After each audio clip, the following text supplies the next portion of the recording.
আমি আসছি এটা আপনার ব্যারিস্টারের একদম ঠিক পশ্চিম পাশে।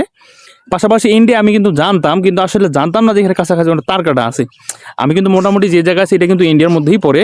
আর বর্তমানে কিন্তু বাংলাদেশ আর ইন্ডিয়ার মধ্যে একটা কিন্তু মারাত্মকভাবে একটা বিশৃঙ্খলা চলতেছে, সে কারণে আর কি ইন্ডিয়ার কাছাকাছি যাওয়াটা সম্ভব হচ্ছে না। তো মোটামুটি আমি ইন্ডিয়ার মোটামুটি কিছুটা কাছেই আছি। তো আপনাদেরকে দেখাবো। আর একটা সবথেকে বড় কথা হচ্ছে আমার ইন্ডিয়াতে যাওয়ার প্রবল ইচ্ছা এবং এই ইন্ডিয়াকে ঘুরে দেখার প্রবল ইচ্ছা।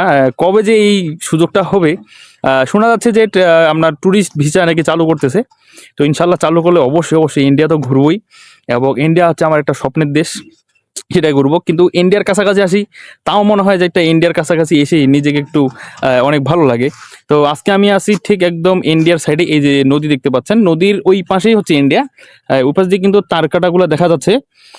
পাশ দিয়ে আবার অনেক গাড়ি থেকে শুরু করে আপনার অনেক যানবাহন চলাচল করতেছে।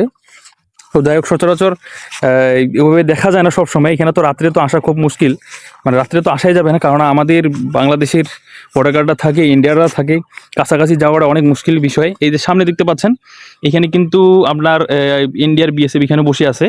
তো তারাও কিন্তু অনেক পাহাড়া নজরদারি দিতেছে। তো আজকে ভিডিওটা এই জন্য বিশেষ করে করা, একটা নতুন জায়গায় আসলাম, নতুন একটা জায়গা উন্মোচন করলাম।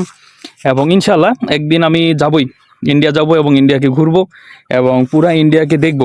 আর আমার পিছনে দেখতে পাচ্ছেন, এটা হচ্ছে চা পাতা। চা পাতার তো গাছ সবাই মোটামুটি চিনেন। যারা আবার দক্ষিণাঞ্চলে থাকেন, তারা যারা বাংলাদেশের মিডিল অবস্থানে থাকেন, তারা কিন্তু সচরাচর চা পাতা দেখতে পান না। তো আমাদের পঞ্চগড়ে গর্ব করতে বলতে পারি যে আমাদের পঞ্চগড়ে চা পাতার অনেক চাষ হয়। এখান থেকে পুরো বাংলাদেশ থেকে শুরু করে বাইরের দেশেও অনেক চা পাতা যায়। তো সবাই আমার ফেসবুক পেজটি ফলো করবেন, ইউটিউব চ্যানেলটি অবশ্যই সাবস্ক্রাইব করবেন। তো ভিডিওটা আজকে এই পর্যন্তই, দেখা হবে অন্য কোনো ব্লগে।